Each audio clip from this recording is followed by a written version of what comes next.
I'm thrilled to be here in Arizona. I'm Tina Descovich. I'm the co-founder of Moms for Liberty.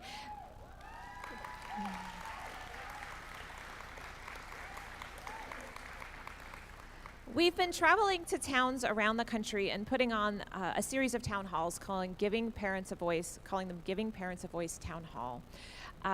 We are helping bring leaders in each state that are making decisions about education to the community and opening it up. What we're going to do at the end of this evening is just open up the mic on the floor and let you guys ask questions of your elected leaders. And everyone that's here today for the panel has agreed to answer these questions.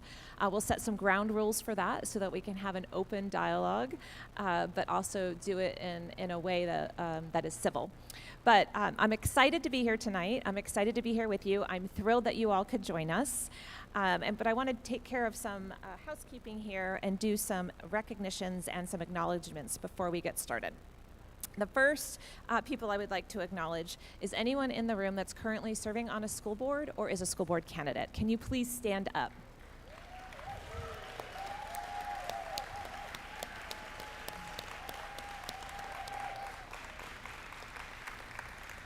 You guys are on the front lines right now. Thank you so much for stepping up and doing the work and stepping up and being willing to do the work if you're a candidate. If you saw them stand up around you, please reach out and support them, talk to them, help them if they're running for office. Next, I would like to recognize our elected officials that are in the audience. First, we have State Superintendent Tom Horne. If you could please stand.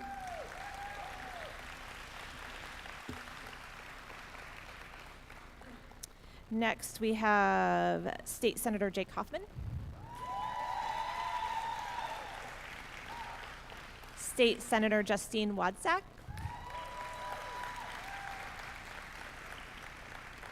Representative Justin Heap.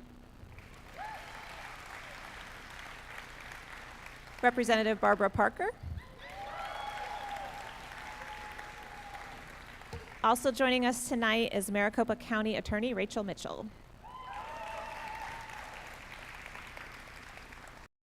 Thank you all for taking the time. I know you're busy individuals. I know you have a lot of demands on your life between your family and the work that you're doing, and we appreciate the time you're taking to focus on education. Are there any other elected officials here who we have not recognized? If you are, please stand. Oh, we did a good job. Thank you. Thank you so much. Okay, next I would like to recognize Susan. Are you in here, Susan? She is the principal of this beautiful school that is hosting our event. She is in the back there.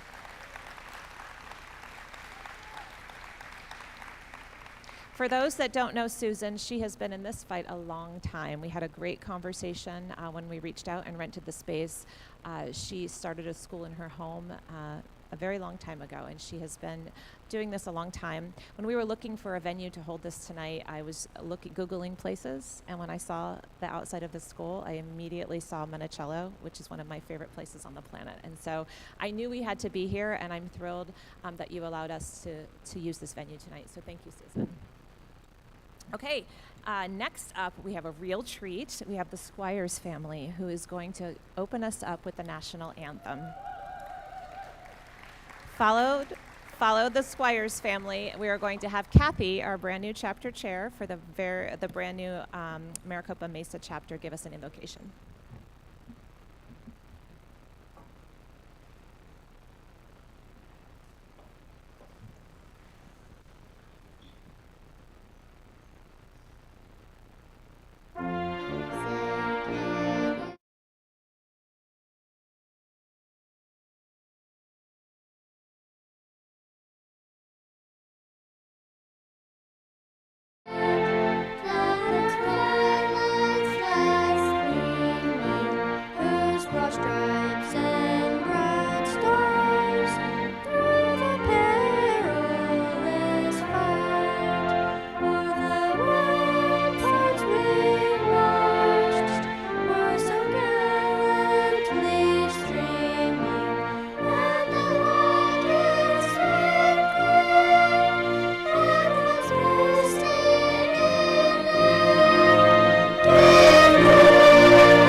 Our dear kind Father in heaven, we are so grateful to be gathered here today as concerned citizens. Please bless this meeting that thy spirit might be here, that we might be touched in a way to know how we can help these children and help our education system regain our parental rights and our freedoms. We bless those good leaders that are leading with strength and fortitude to continue to fight. Please bless this great nation, bless our freedoms, bless us to do what is necessary to keep them. And we say things in the name of thy Son, Jesus Christ, amen.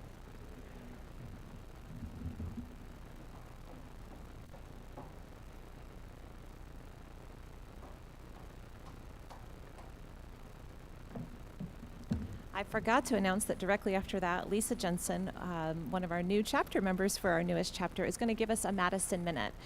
In Moms for Liberty, whenever we have activities or events or meetings, after we usually do the pledge or the national anthem and the invocation, we always have a Madison Minute. And what that is a quote from a founding father, something that had to do with the establishment of this country, a quote from the Constitution, one of our founding documents. It helps us root all of the work that we do in the founding principles of this country. Lisa.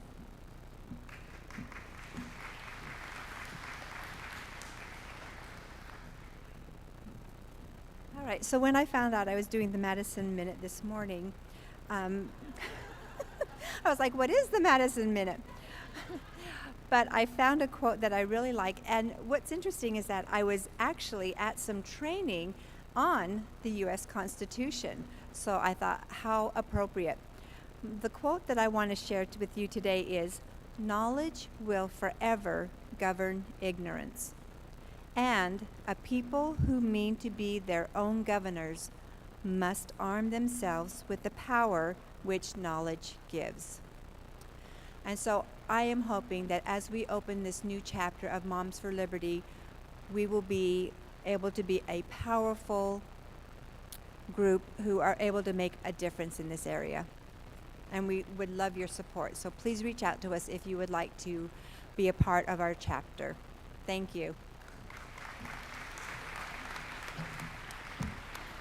I can't believe she turned me in and said it took till this morning to assign her that.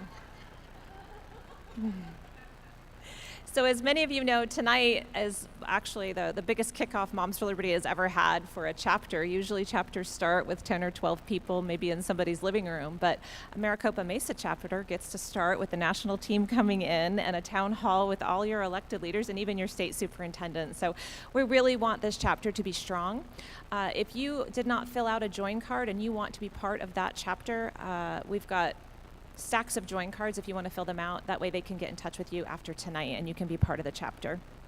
Okay, next up, I am excited to introduce the first speaker of the evening.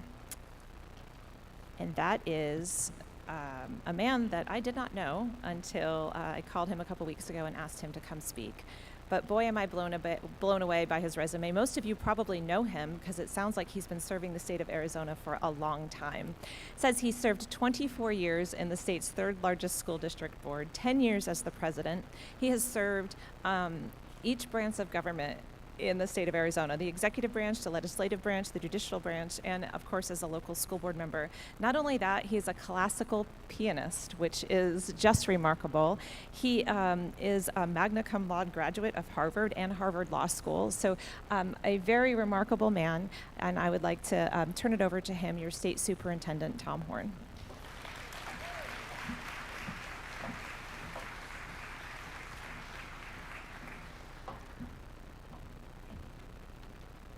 Thank you. It's great to be here. We all share the goal of electing conservatives to school boards, and I'll be talking about that. That's going to be my main occupation for 2024. Some of you know that when I'm not in public service, I'm a lawyer. So I'm going to tell you guys a story about lawyers.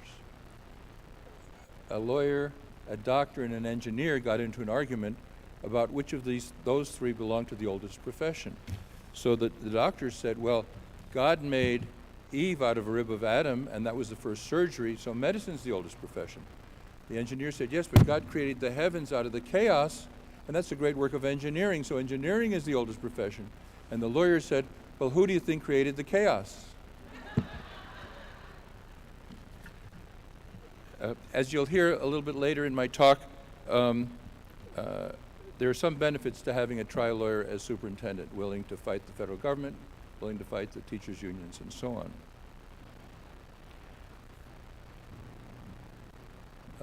When I announced that I was running for superintendent again, I had served from 2003 to 2011, and then I had been the Attorney General, and last year I announced I was running for superintendent again. And my friend said to me, "Tom, you're crazy. First, you make a hell of a lot less money as in public office than you do as a lawyer, and secondly, you were the Attorney General, you're going backwards." And my answer was, no, the biggest problem right now is in our schools, and it's something I have to work on. And that was my reason for running. So what was it that upset me so much? Under my predecessor, there was no emphasis on academics. There was an emphasis on a lot of distractions that I'll be mentioning. And so our proficiency rate became terrible. 2/3 of our students are not proficient in math, and 60% were not proficient in reading. If you can imagine that, 60% not proficient in reading. And this is not the fault of COVID primarily, because the numbers were low before COVID. It's a problem of leadership. The focus was not on academics, it was on distractions. Critical race theory, excessive social emotional learning, inappropriate sexual stuff, and so on. And talking about critical race theory, here we are in Mesa.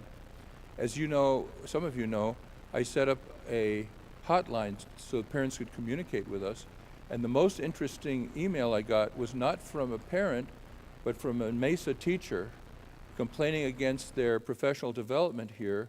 And she sent us a picture of a visual that said in so many words that the United States was a white supremacist country. So I know we've got some Mesa candidates for school board here. We have to do everything we can to help them. It's totally out of control here. It's totally out of control in a lot of places around the state. We've got to get the focus on academics and away from distractions. I have one obsession, and all 600 people in my department know that, and they are all working on it. If they did something else under prior administration, they had to change. My obsession is we have to raise the academic performance of our students. Thank you.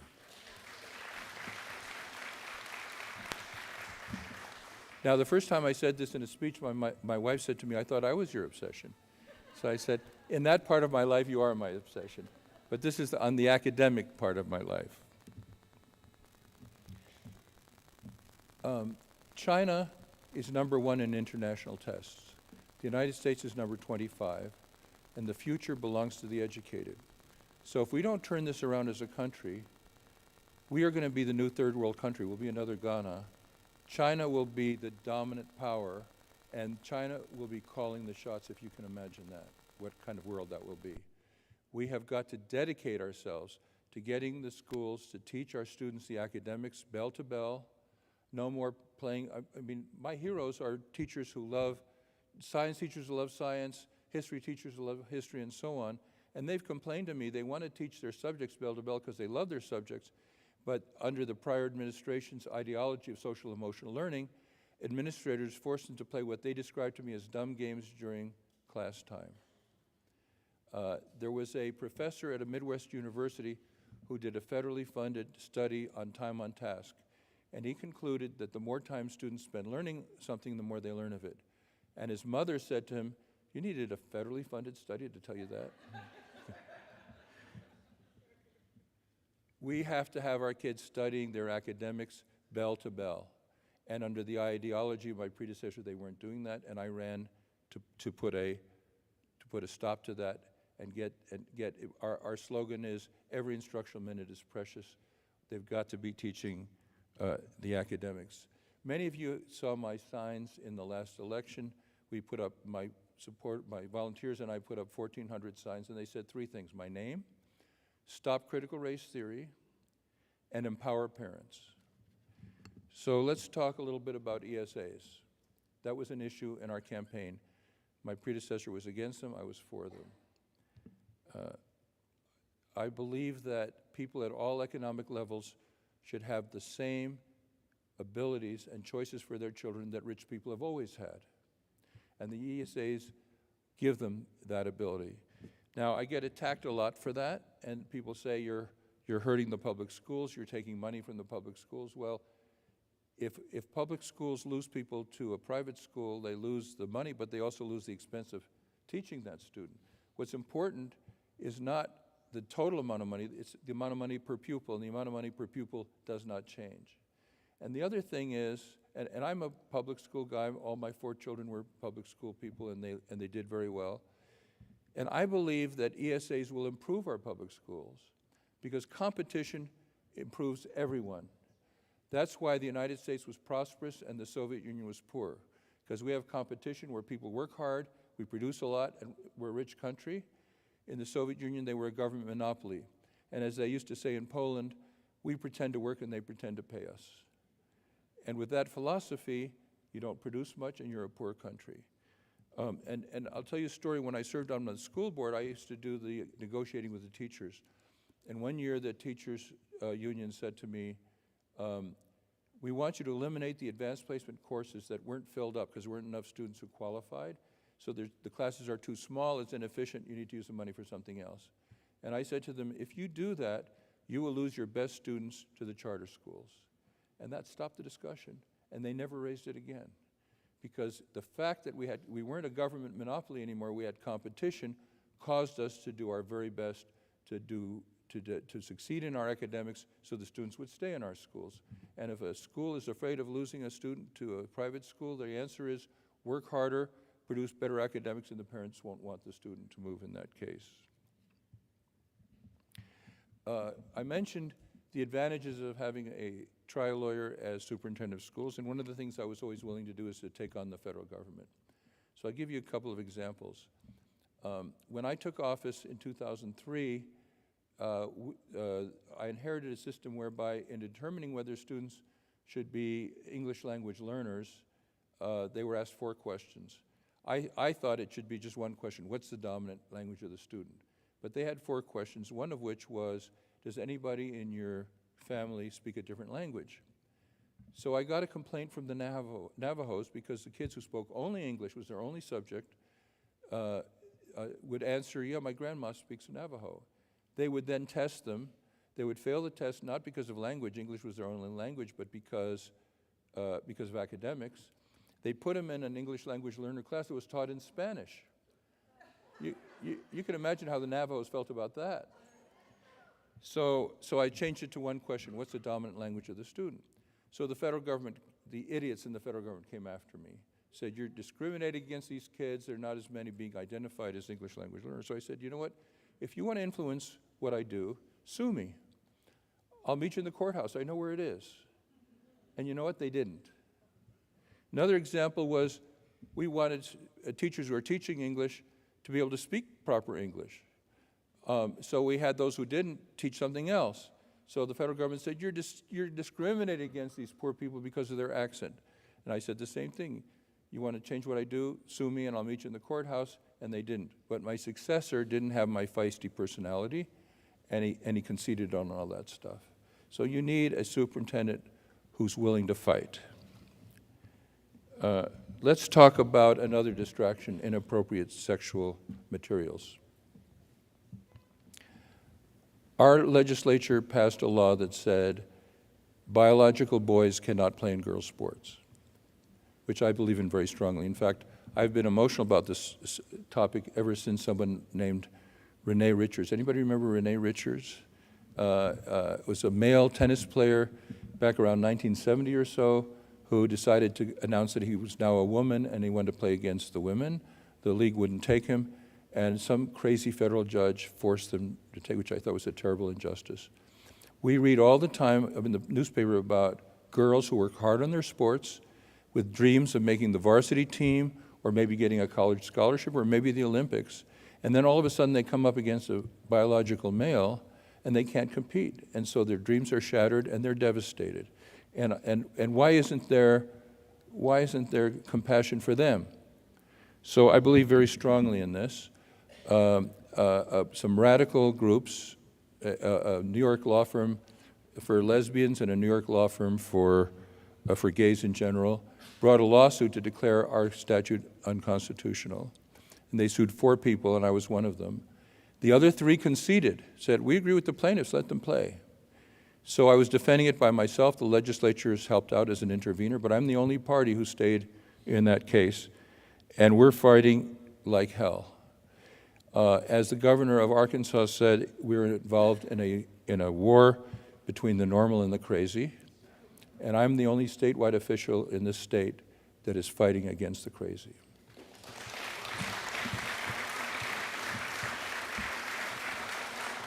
Now, I didn't just defend.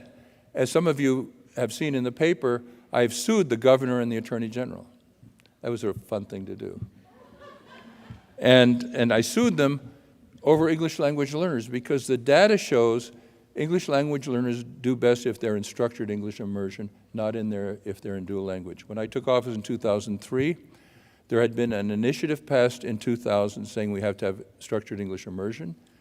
It hadn't been enforced by my 2 predecessors. I was the first one to enforce it. Lisa Graham Keegan, one of my predecessors, had told the legislature that the rate of students becoming proficient in English under bilingual education was a pathetic 4%. At that rate, most of them would never learn English and they'd fail in the economy. I brought in structured English immersion, we got it up to 31%. So the data shows that that's what's good for them. But the people who are for dual language don't care about the academic success of the kids, they care about ideology. And unfortunately, our Attorney General and our Governor are 2 of those people that are ideologically committed to dual language, even though the data shows what's good for the kids is structured English immersion, and even though the law requires it because it was a voter-protected initiative that established it. So, so I've sued them, and I hope by that process to put a stop. There are about 9 school districts who are still doing dual language. We need to put a stop to it for the students. Now, I told you about my academic obsession, and I told you about my family obsession. There's a third obsession I want to tell you about, and that's my political obsession. I'm not up for re-election until 2026. So what am I going to do in 2024? If there's an election I'm going to be involved. So my obsession in 2024 is to get conservatives elected to our school boards.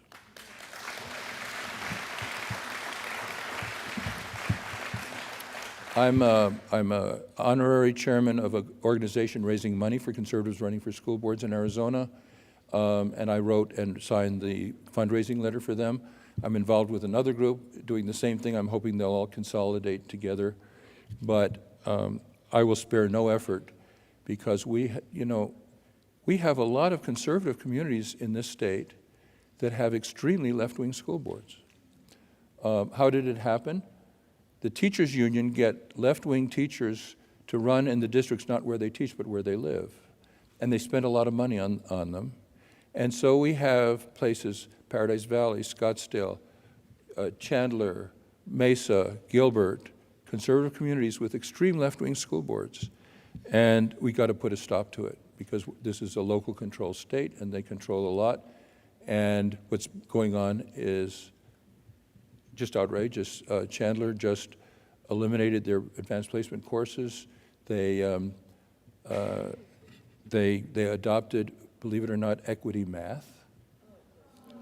You know, there are people in the colleges who say traditional mathematics is a male, chauvinist, phallocentric, imperialistic plot, and we got to put a stop to this craziness. So I ask everybody here, please participate, either run or support someone who's running. I'll do everything I can to help you.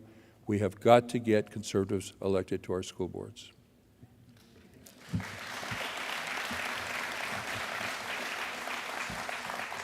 I would love to stay for the whole meeting, but my wife had back surgery recently, so I have to get home and take care of her. But thank you so much for having me speak here. I'm very much in common with you in what we value. Thank you.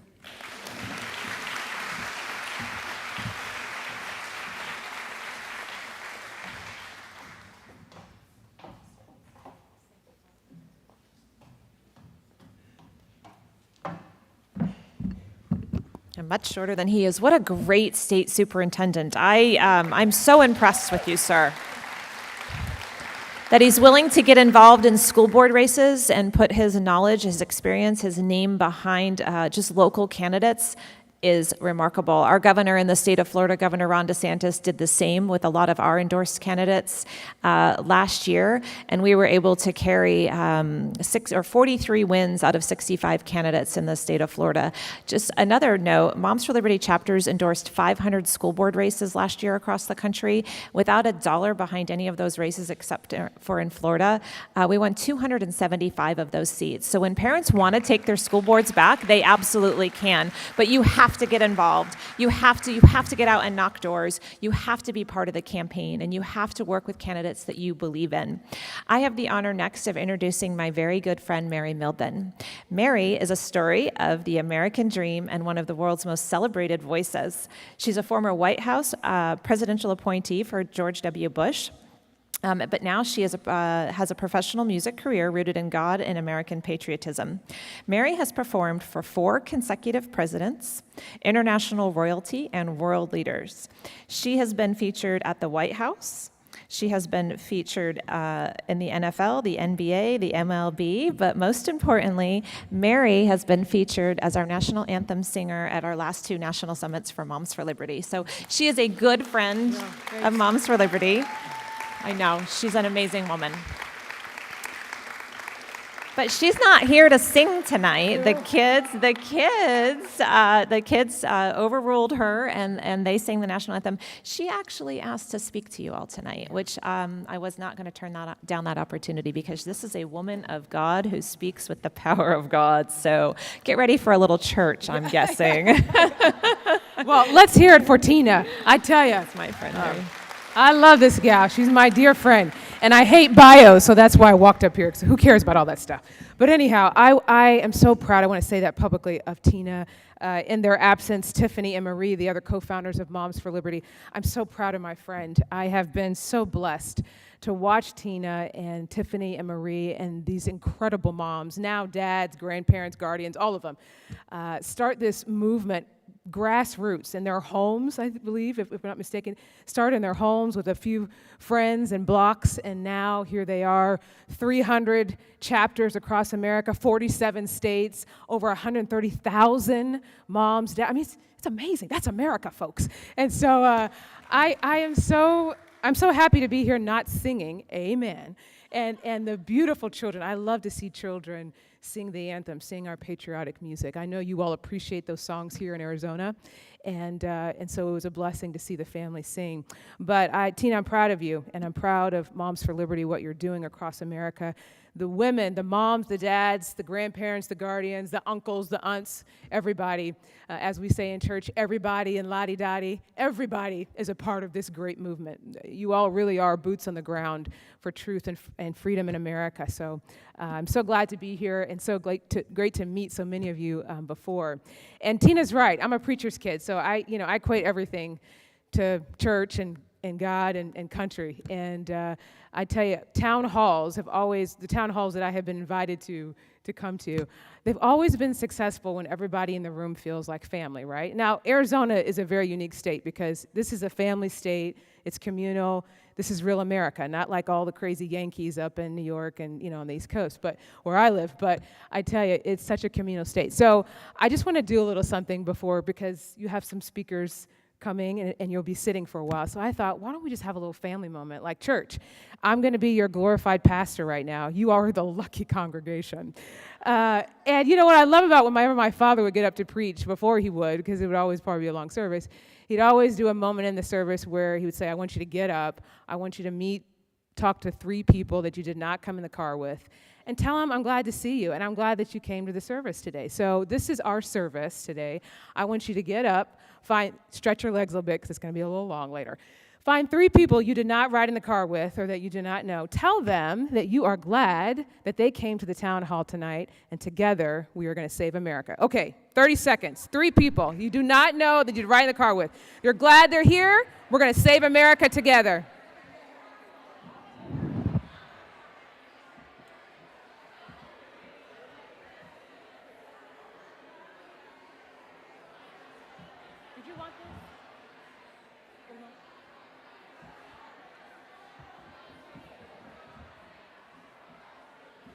All right, you got 30 more seconds. Find number 2 and number 3.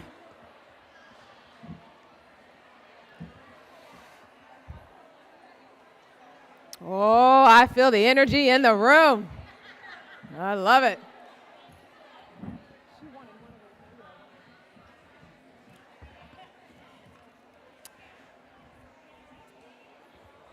Okay. All right, well, hopefully you found number 3. Find your seat. This is when the pastor starts clapping and saying, amen, hallelujah, find your seat, amen, amen, amen. I love to see the smiles. It's great. Well, hopefully you made some new friends in the room, and we are family now after that moment. And I tell you, it's what I love so much about Arizona, because Arizona is such a great state. It's a family state. It's a communal state. And by the end of any town hall, we're all family. I tell you, part of the reason why I love coming to Arizona is because it's real America. My family migrated here about 10 years ago, and I was a snowbird, so I would come during the good weather months. And Arizona really grew on me because of the people, because of you. And people here who love God, who love our country, which is the greatest country in the world. Amen. It is indeed.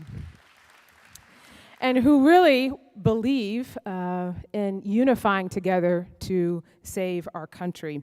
So today, I want you to know I really stand before you as a believer in you. I'm a believer in Tina and Moms for Liberty, but I want to say I'm a believer in you, moms, dads, grandparents, guardians, those that are on the front lines for our children and on the front lines for our country.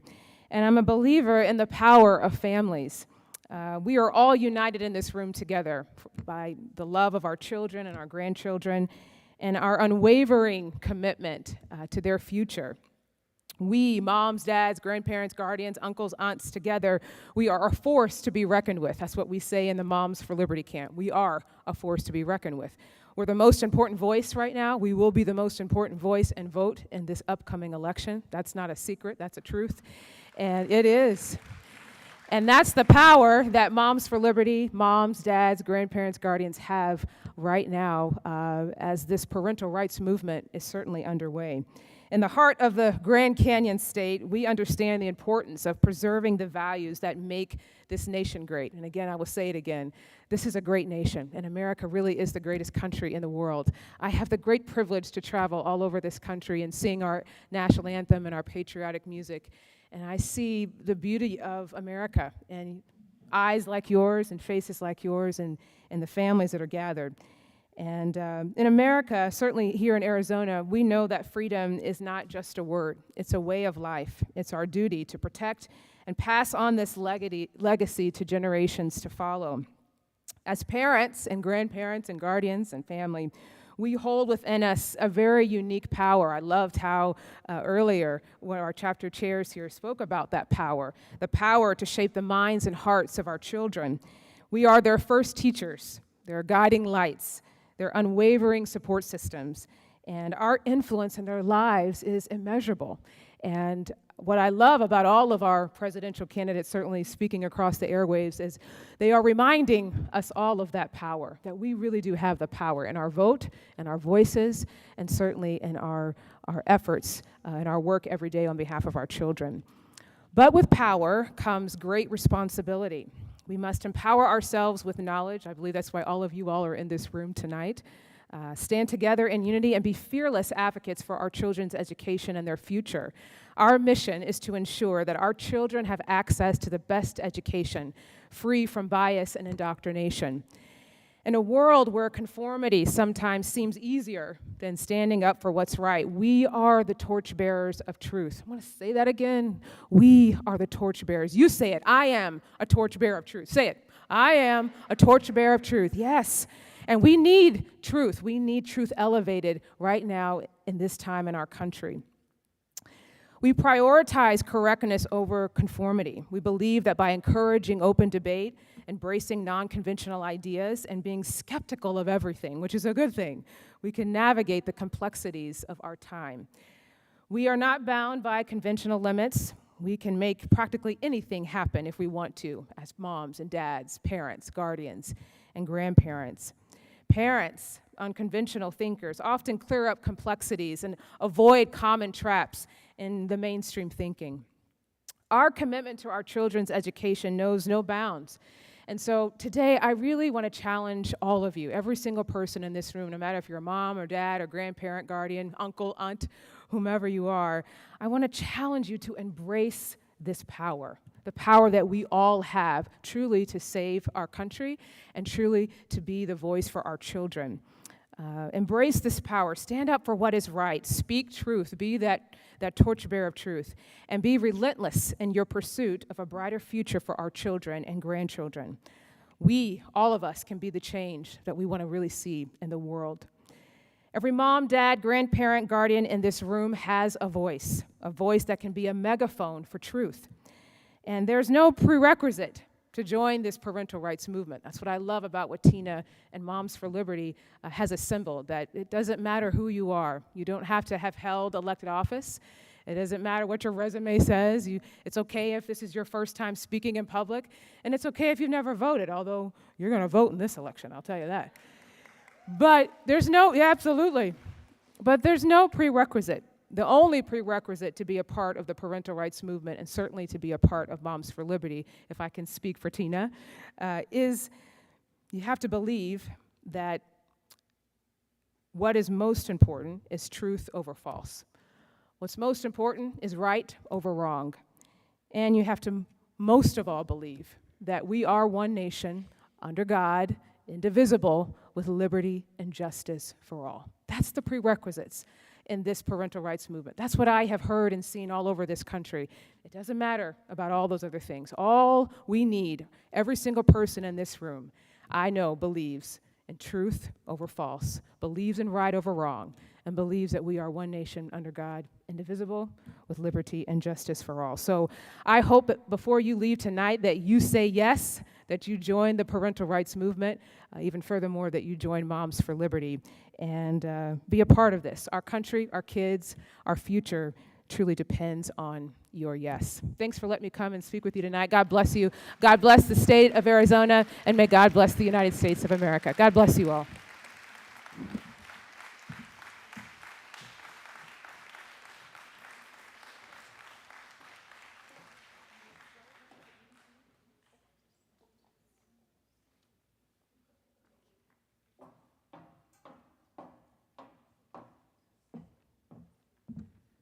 Good night, good evening, sorry. It's difficult to match this beautiful speech, great speech, Mary. And I present myself. My name is Catalina Stube. I came to this country 13 years ago, and this is what I was expecting. Beautiful Americans, ready to defend, promote, and defend our American values. Even if I just learn Spanish, this great organization embraces all my difference, and this is why it's inspiring me every day.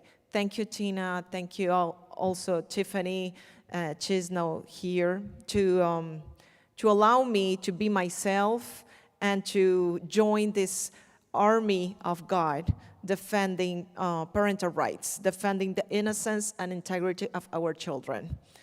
So I am the National Hispanic Outreach Director, and if any of you, there is any Hispanics in the room now? Oh, gracias por venir. Thank you. And thank you. So I just want to let you know that tomorrow we are going to have a great event just for Hispanics. If you want more information, please let me know that we can share with them, because it's going to be all in Spanish. Now I have a great privilege to introduce you a great leader, a great person. Jason Brederick, a research fellow in the Center for Education Policy at the Heritage Foundation, where he focuses on policies that promote education, freedom and choice, religious liberty, classic education, and restoring the primary role of families in education. He is the co-editor and co-author of 2 books including educational freedom, which provides conservative solution to the problems created by the ever-expanding federal footprint in preschool, K-12, and higher education. His research on education policy has been published by numerous national and state-level think tanks. His writings have also appeared in the Wall Street Journal, Newsweek, Fox News, among many other publications. Bredick currently serves on the board of directors for the Education Freedom Institute. He previously served as a legislator in the New Hampshire House of Representatives. He received his master's degrees in public policy at Harvard University. And the most important thing, he resides in Phoenix with his wife and beautiful 5 children. Please welcome Jason Frederick.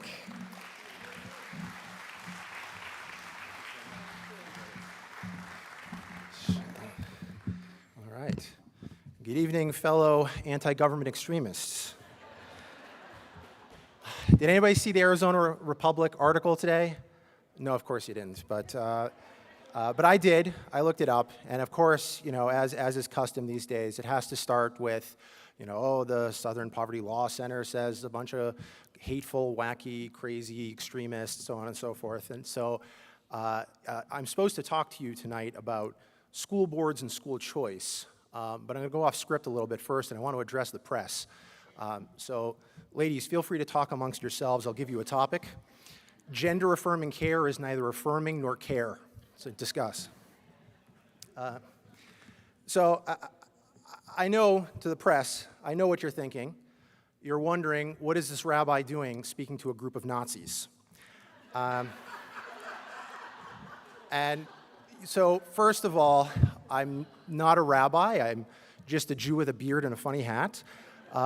But I know why you're asking the question. You're asking the question because a lot of your colleagues have been lying.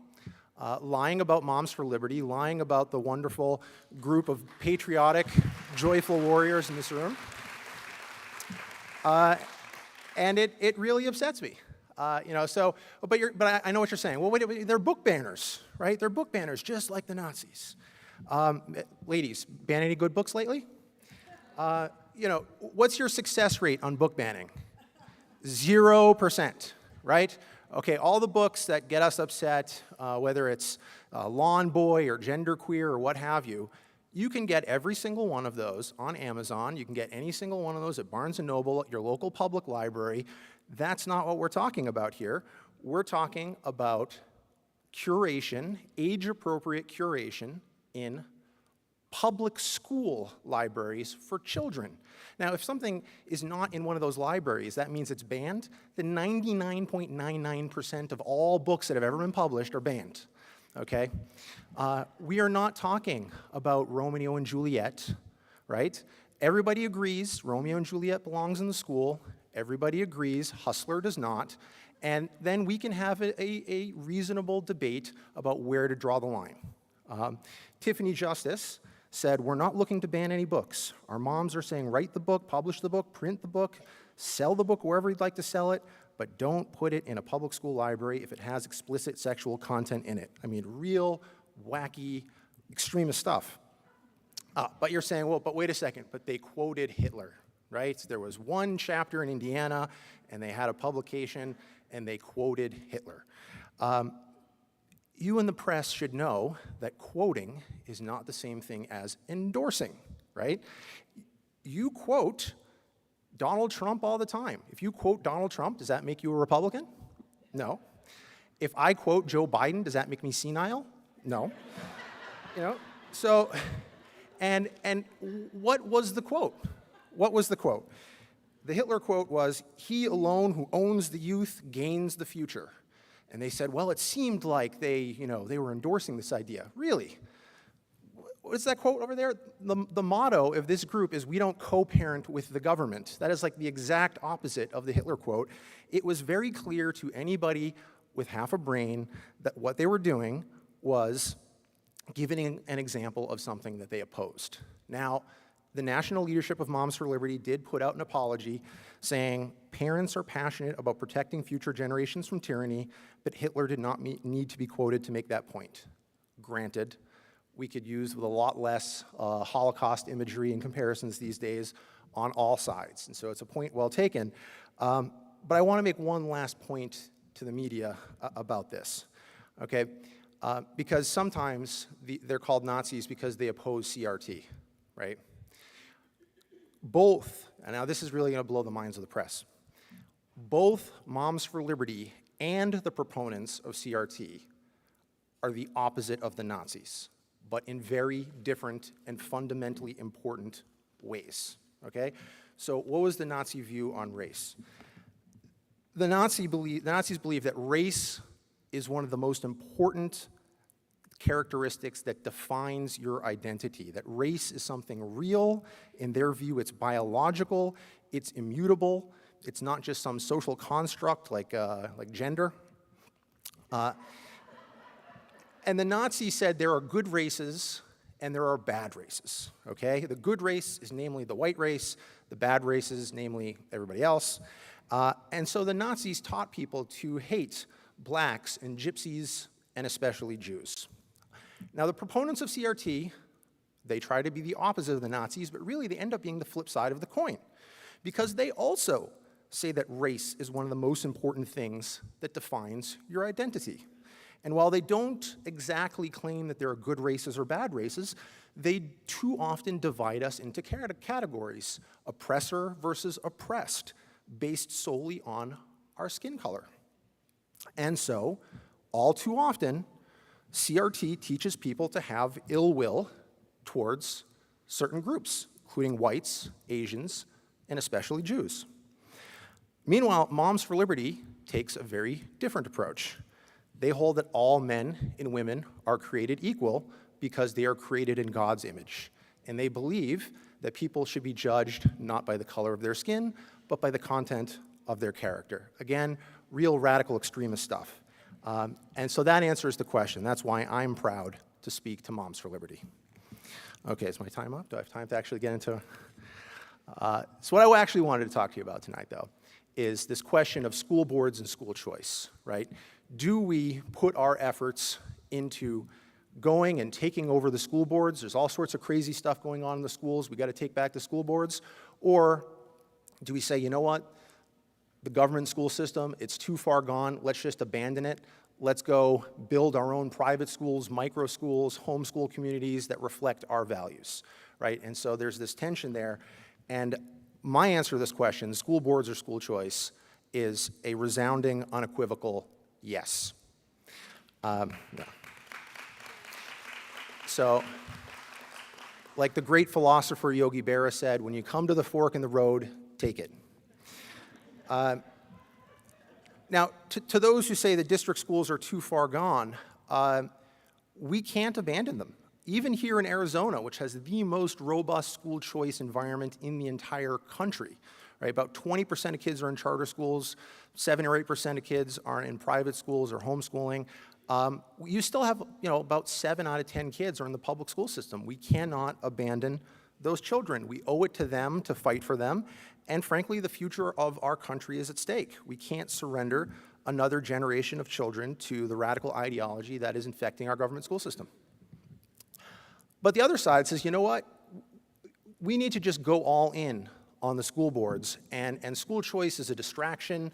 When people have an exit option, it sort of turns the temperature down. We need to be like those Spanish conquistadors that burnt the boats, right? So you have no choice but to fight. And I appreciate that, I can understand it, but I just think that tactic, it asks too much of families, right? We're talking here about children, not soldiers, and some government schools are just too far gone, and the only hope that parents have is to have that exit option. We can't expect that parents are going to be sacrificing their children at the altar of wokeness just to save another school or two. And so we really have to do both. It's both and, not either or. Fortunately, though, these two tactics actually do go hand in hand. And here's why. There was a great social scientist, Alberto Hirschman, who talked about exit and voice.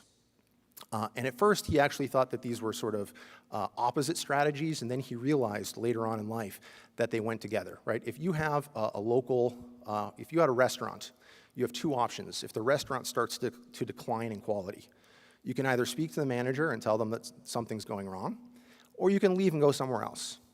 But what happens when there's only one restaurant in town?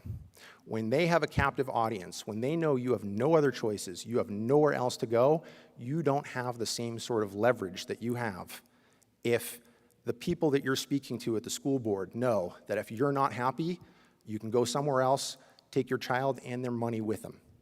And so actually, there's some synergy for these two strategies. So again, we need to do both.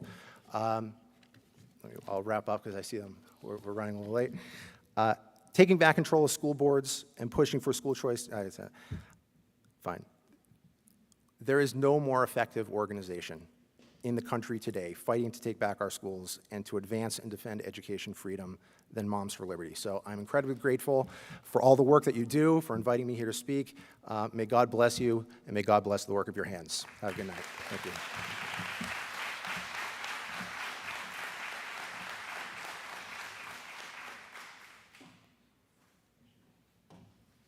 Wow, what a great group of people we have tonight. Well, my name is Byron Clark, and it's a thrill to have you guys here. I am here on behalf of the Leadership Institute. We are based primarily in, Arlington, Virginia. And I actually am here representing with a colleague of mine the School Board Leaders Program we have, and we are based in Sarasota, Florida. Brief background, my background's in national security, international relations, but I'm also formerly a public school teacher. I came back, my youngest sister, there's a 12-year gap, came home from living in West Africa and working there, asked how school was going, and she gave me a lecture on how the U.S. Constitution and Bill of Rights needs to be amended because it no longer fits our life today, and I about had a heart attack.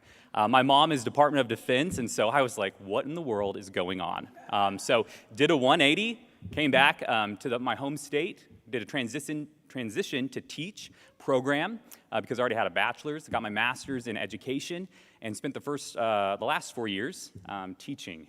I started my first year teaching fall of 2019, just in time for Marxism to roll out in full force with the pandemic. So my wife is also a former a public school teacher. She now stays home with our 17-month-old. I just want to invite you guys to really dig into Moms for Liberty and also the Leadership Institute. We have a school board leaders program where we offer support and training to equip you and your community members, free, by the way, to be educated and equipped to be involved locally. We train activists, and we're retaking that word from the political left. We also train for you to run for office, especially school boards. Not only that, we train you in how to govern. A lot of times you can get elected, you get there, and you're like, now what? Right? Policy takes a long time. And most importantly, we train you guys, the supporters. You guys are the absolute reason why things get done in the long term. So check us out. We are the Leadership Institute. We've been training conservatives since 1979, and we are open to all. We are a 501c3. Anyone who wants to learn, we welcome that. So anyway, thank you all for being here tonight. Thank you to the representatives and senators and the speakers. We are thrilled to be here. And Tina, thank you for all the work you're doing across the country. Thank you, guys.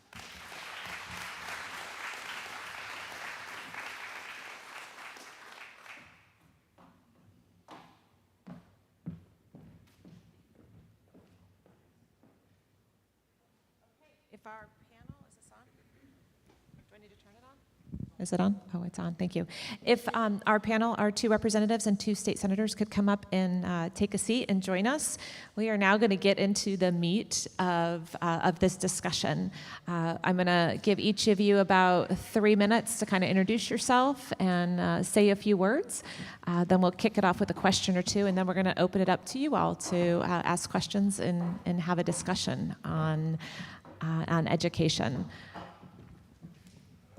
Okay, sir, would you like to start? I'll go first, yes. So nice to meet everybody. I am Jake Hoffman. I serve as the state senator for Legislative District 15, which is, yeah, there you go. Thank you. Yeah, so that's, I know, the greatest district ever. No, there's many great districts. Many great districts. Well, look, I get to do a little bragging because I'm also the founding chairman of the Arizona Freedom Caucus. And I'm proud to say that every elected representative on this stage is a member of the Freedom Caucus. Now look, a little bit of background that you may not know. Education is near and dear to my heart, my family's heart. My wife was a public school teacher for almost 10 years, saw the corruption that is in the school districts firsthand, watched the corruption in the union, fight for teachers that had molested children, that had gotten very inappropriate with children, that had hit children, and then watched the union abandon teachers that actually did their job well and taught real American values in the classroom when the school district came after them. I served my first elected office. I was first elected in 2012, and I served on the Higley Unified School District Governing Board. And I'll tell you, yeah, thank you. I mean, look, the school board members now have it way harder than I had it. But the reality is that the problems in education, while they look different today, they're in your face now because the Marxists have taken their masks off, you know, and it's so sad to watch, but they've become so extreme and so insidious, and quite honestly, in some cases, when we talk about, you know, the social emotional learning where they're trying to co-opt these children's minds, when we talk about the CSE, the comprehensive sexuality education, where they are sexualizing children as young as kindergarten in some cases, they really have gotten out of control. But the reality is that the system has always been corrupt. And I know that sounds hard to hear, right? There is this phenomenon that I think exists called reminiscent nostalgia. We reminisce as folks who went to public schools 20, 30, 40, 50 years ago. We reminisce and we have that nostalgia for what it used to be when we were there, okay? But I'll tell you this is how I'm gonna end my comment, then I'll turn it over to Senator Wadzak. When I was on the school board in Higley, I was hated. I was hated because I actually stood up for students and for parents and families and for taxpayers and for teachers. And the system did everything it could to try and beat me down, and I refused every attempt, and I feel proud to tell you this, I was vindicated because the superintendent that I was butting heads with and that I was antagonizing and pursuing was actually recently indicted on 27 felony counts with 3 co-conspirators for public corruption on the very issues that I was pursuing when I was on the school board.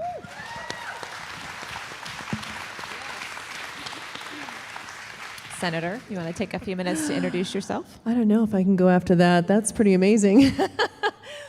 I think we all come from a different place. Senator Hoffman has been doing this a lot longer than I have. But back in 2016, the state tried to take my children. And so I had to fight DCS. I had to fight DES. And in doing that, I sued the government. I sued the governor. I sued the attorney general. And eventually, I felt they weren't doing enough, so I fired my attorney, and I basically reached out to the government and said, you're in violation of all these laws, and you have 12 hours or 24 hours to get back to me, or I'm coming for you. And guess what? Within 12 hours, they came back to me, and they restored all my rights because I stood up to them. And in learning that, I became an activist. But I also became an advocate, and I believe you have to be a little bit of both in order to be a public servant. So my activism was I basically started going to the school board meetings and holding their feet to the fire. I would start reciting Arizona statute and ADA, and I know you, Kirk, how are you? I haven't seen you in a while. I mean, we were fighters from the beginning, and this is, going into this in 2019, when CSE was prevalent, when we were learning all about the Kinsey method and all about GLSEN, and Purple for Parents went in and did storm the Department of Education, and we got Kathy Hoffman to turn her little CSE program around. Then we went into TUSD, which is my area. I'm Tucson. And going into Tucson, which is deemed a Democrat district, Democrat county, I think they're lying to everybody because it's not. We have so many conservative parents out there, especially the Hispanics. And when we put out on Mexican radio, Hispanic radio, so it was in Spanish speaking, that they were coming for their children for sex ed, that place filled up the next night. And all I can tell you is all I heard forever was, "We vote no, we vote no." There was a mariachi band. And I'm not kidding, I have video. But we stopped it for a little while before TUSD in the middle of the night went and passed it anyway. So we started to learn that we had to start fighting. And then in 2020, what happened? The masks. We had 3 children in the Vail School District commit suicide. One of them sent a text message saying, "I cannot live in a masked society," climbed up to the top of the bleachers and swan dived on his head. Many, many children suffered. So I went to that Vail School District meeting, and we basically told the school district, "You are wrong, you cannot do this." We held their feet to the fire. They freaked out, hid in a closet, disappeared through the back door and told the sheriff's department that they quit, that they all resigned. So we elected our own school board off the floor that night, and I think you guys heard about that. Now, it wasn't that night made history. It went to Dan Bongino, David J. Harris, then Ron Paul got a hold of it, took it to Virginia, taught Youngkin about it, and they realized that parents' rights needed to be the #1 issue, and they turned Virginia red that year. So we started a parents' rights revolution in Little Tucson, Arizona, and I'm very proud of that fact. So parents' rights is a big deal for me. I'm going to have ARS 1602 tattooed on my body or my arm somewhere, so when I come up to a parent, I can just say, this is it right here, ARS 1602. My dream is to put teeth to that bill, because right now, you can walk into a school board meeting and they call the police on us because they call us terrorists, right? I want to be able to say, if you call the police on me because I'm a parent here, or I'm somebody in the community fighting at this school board meeting for my children and my community's rights, you're going to be one charged with a felony or a misdemeanor because you're going against my rights, and I'm a huge proponent of parents' rights. So I just want to say thank you. I mean, I did, Senator Hoffman and I were very big on the books in our legislation this year. And I did get a bill to the governor's desk, what was supposed to be their, Democrats call it the book ban bill. But she vetoed it. She also vetoed Drag Queens Story Hour, basically in government buildings. So we have a lot of work to do, don't we? You know, so you are looking at the people right here that are the champions, and we're fierce, and we are ready to keep fighting.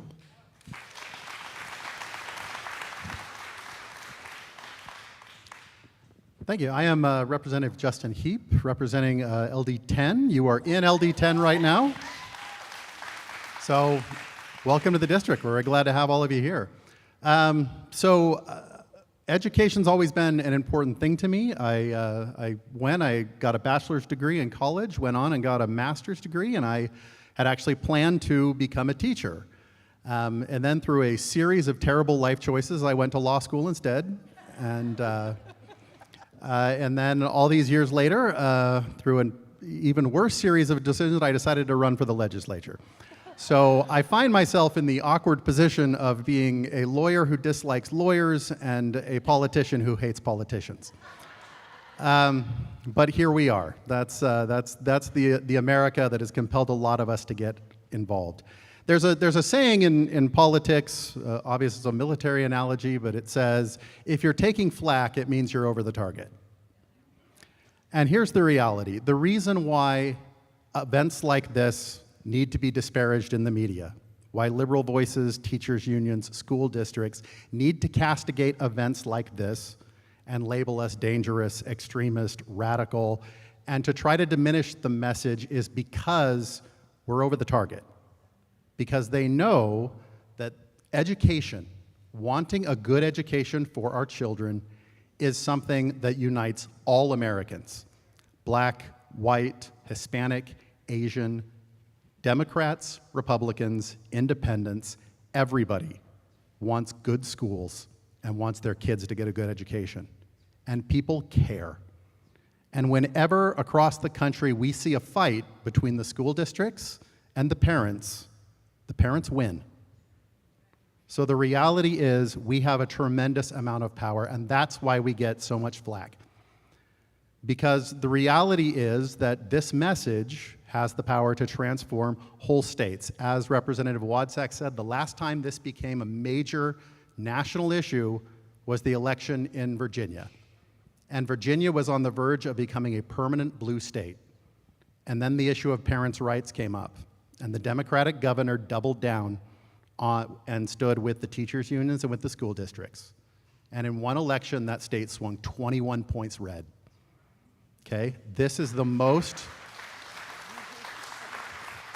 powerful message that charges up voters across all of the spectrum. And we have that power, and we need to take it back. So why do we often not do it? Why don't we understand it? Well, I think Senator Hoffman hit on it when he said we all have a sense of nostalgia about our own childhood. We remember our time in school growing up when everything seemed easier, and we just assume that our kids are growing up in that same America that we had, that they're getting the same education that we had. And when we hear news stories about crazy things happening all over the country, we think immediately, well, not in my school. That's not happening where my kids get educated. And that was the wake-up call for me. I'm going to take just a minute to play this for you. This was recorded by my son in his 9th grade American English classroom in a school about 3 miles down the road from here. The topic was the Iranian Revolution, and the teacher decided to expostulate on whether the Iranians were right to call America the Great Satan. And this is what he told his classroom. The Iranians probably justified in this viewpoint.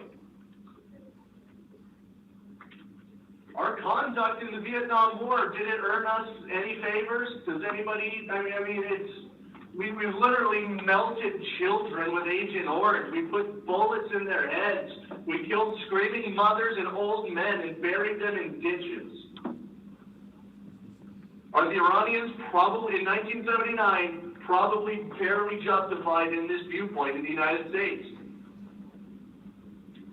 If you're a religious person and you know that somebody put a bullet in the head of a defenseless child, do you think they're going to go to heaven? Right? So again, I ask you, them calling us the Great Satan,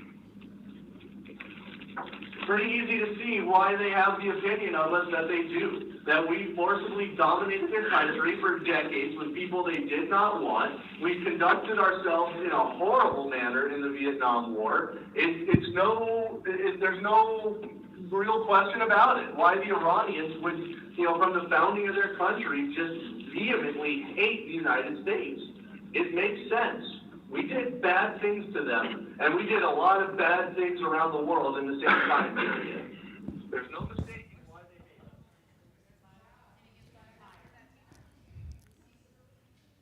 Well, as you can imagine, I ran down to that school like 90 miles an hour and yanked the principal out into the hallway. And to their credit, the school took it very seriously. This teacher was disciplined and placed on academic probation. All of his lesson plans now have to be done by a member of the administration sitting there. And so I'm glad it was there, but here's the point, guys.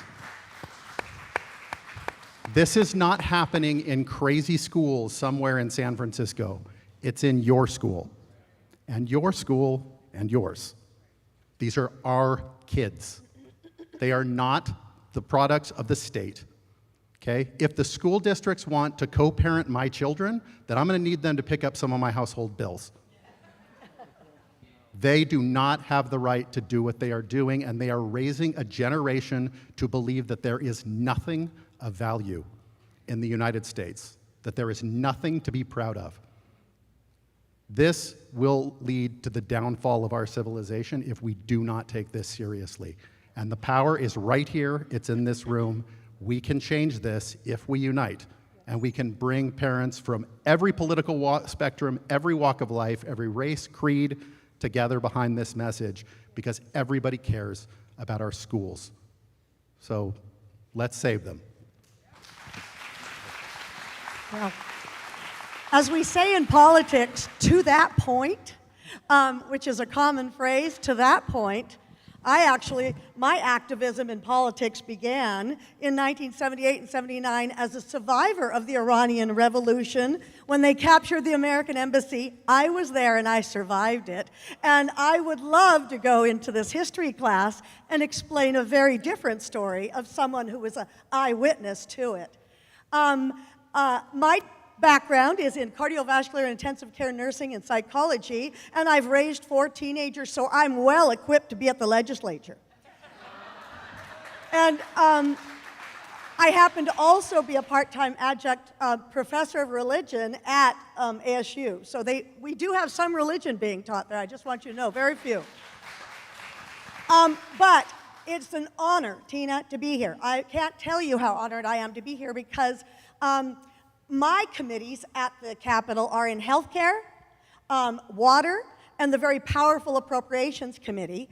Healthcare and HHS is my main background. And yes, they want your children. And when the horrible things that are being done in the name of science to children, I am ashamed that we as medical professionals have allowed to happen what has happened in both psychology and healthcare. And that's why I got down there, is to stop destroying your civil liberties in the name of pseudoscience. And they are still trying to do that.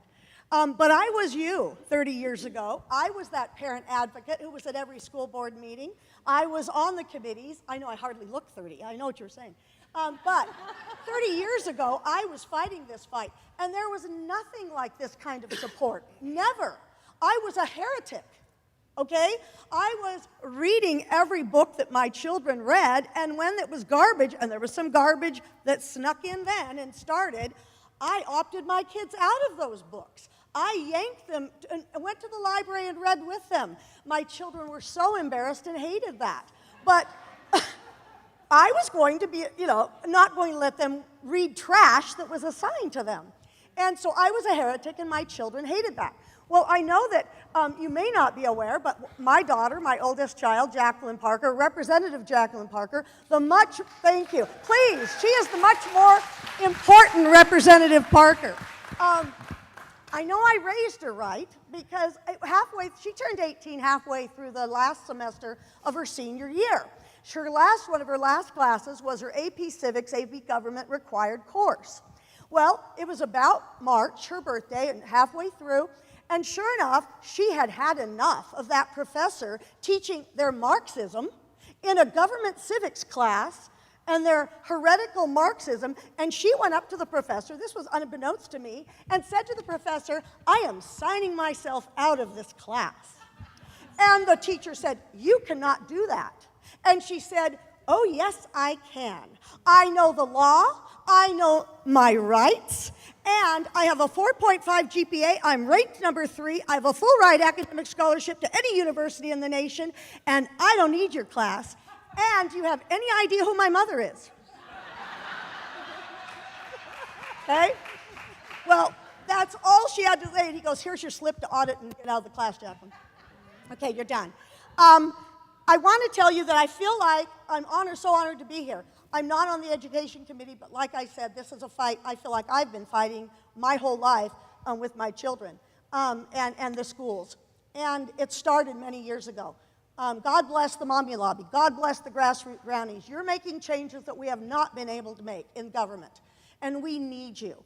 I do feel like we are standing on the shoulders of giants. I have to give a shout out for Rachel Walden. Is she back there? Stand up, Rachel. Stand up. Stand up, Rachel. That's Rachel Walden. I have to tell you that Rachel's motto was academics build confidence, ABC. And I have to tell you, she is a champion down at the school board. Do you want to see what courage looks like of a conservative school board member? It's her vote, 4-1, 4-1, 4-1. How hard is it to be one? God bless her for fighting that fight.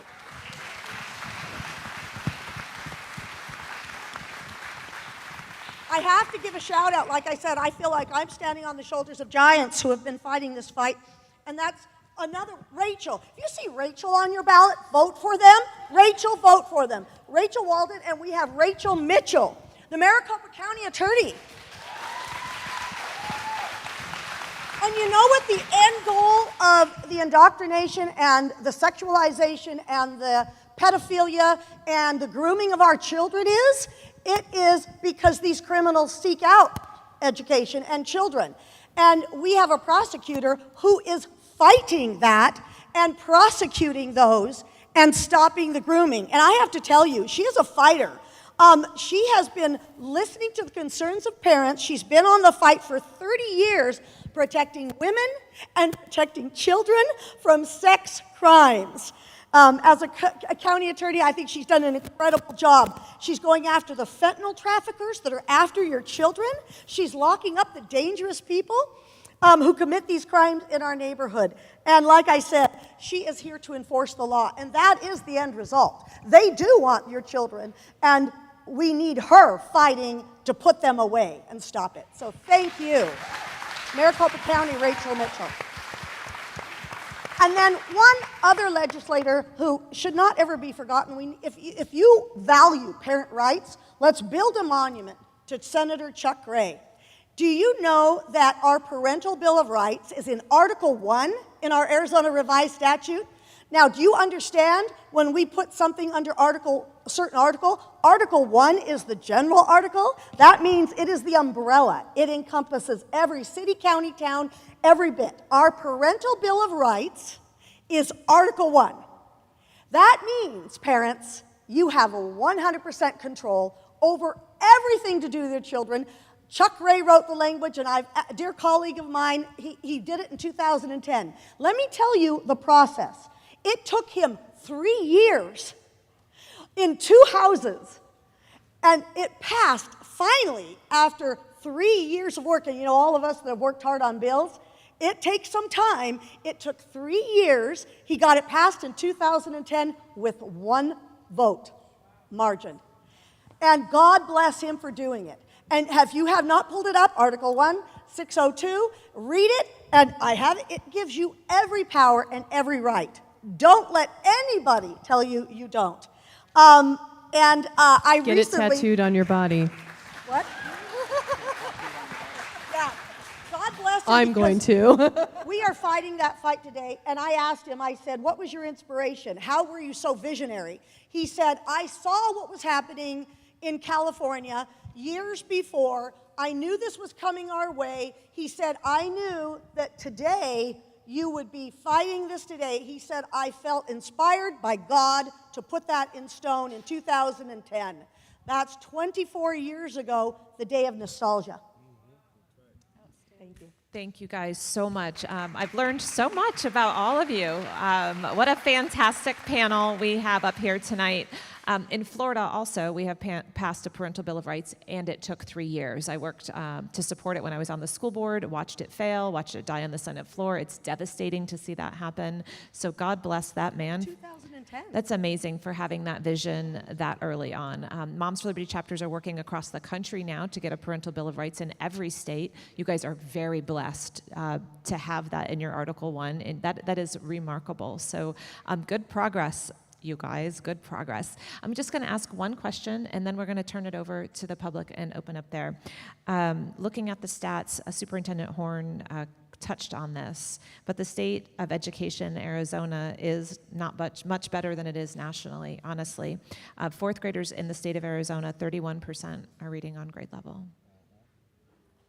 When children are not reading on grade level by 3rd grade, everybody knows, everybody will admit, teachers union will even admit this, if they're not reading on grade level by 3rd grade, the chances of them graduating high school are slim, unless of course you're going to graduate them not being able to read, which it looks like from the stats Arizona might also be doing some of that right now. Their chances of ending up in prison are high.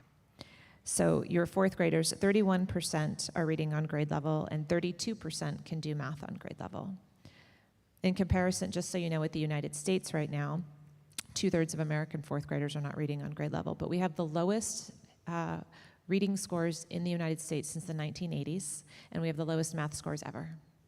So we have a crisis in public education right now, a real crisis. I'm glad you all are here because hopefully either you know that or you sensed that that might be happening, and you're here because you want to be involved and you want to make a difference. And one of the reasons we started Moms for Liberty, I'm a former school board member, and so is Tiffany Justice, my co-founder. And what we saw is exactly what many of you had said. Parents had been kind of ignoring public education for decades. There has been somebody in charge of public education for decades, and it's been the teachers' unions. They have put us in this position, but I can't blame them solely. Parents, where have you been? I was a PTO president, volunteering in the classroom, making cupcakes, but I'd never been down to my school district. I didn't know what the school district policies were. I was volunteer of the year. I had 10,000 volunteer hours in my child's school. I did not know who my school board members were. So I'm to blame, you're to blame. Parents and taxpayers and community members are to blame because we have just let the teachers union own public education for decades. And the reason the people on this stage, Moms for Liberty, your state superintendent, are being called the names, being disparaged, being trashed, is because we're saying no more. No more, not on our watch. So my question to you all today is, I realize you're on different committees, not on education committee, but what are you going to do next in your position? Understanding that there's a lot of things that need to be handled at the school board level and on the local level, and some things at the federal level you can't really get involved in. What are you going to do in your position to help dig Arizona out and help get children to a place where your education stats are not this glib? Let's go backwards. Barbara, Good idea. You want to start? I would love to. And I'm very honored that I was very successful in getting bills passed this year. One bill that it just cuts to my heart, that I was so proud of, that got killed, that I do want to resurrect again, was that it was 2523, that the children have to say the Pledge of Allegiance in schools.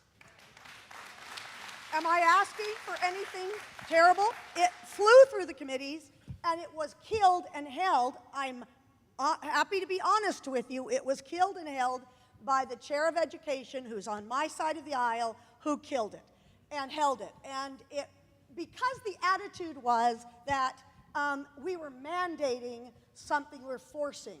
Well, it was interesting. He should have read the damn bill.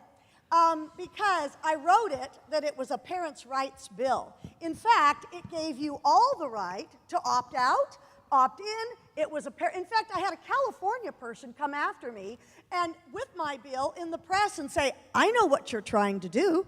You're trying to empower parents more. And I said, yes, California Marxist, I am. And now we don't believe in more mandates and more legislation, but government can rein in government.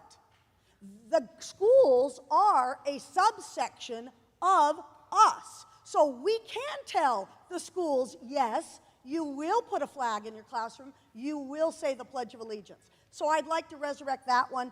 I do have one that I don't want to reveal too much. I am working with a Supreme Court justice, brilliant legal minds, to put in a Parents' Bill of Rights and Religious Liberty Holiday Bill that I believe is going to be fabulous. So you have the right, again, you already have the right.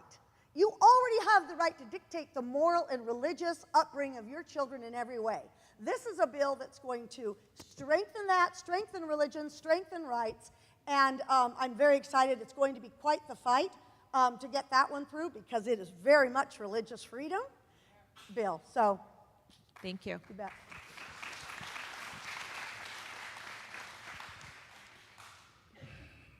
Well, there's a lot of different facets to the education problem.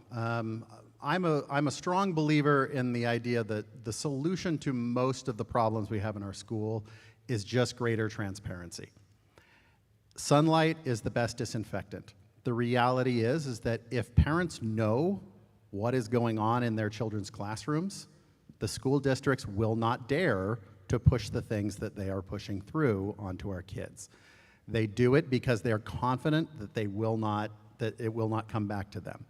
My position is that if you ever believe or find yourself thinking that parents can't know what I am teaching their children, then you have no business being in education.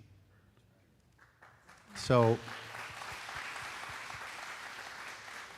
So we need to push for just greater transparency. I have several bills I'm working on next year to try to expand transparency. I did pass a transparency bill last year that was vetoed by our benevolent Democratic governor.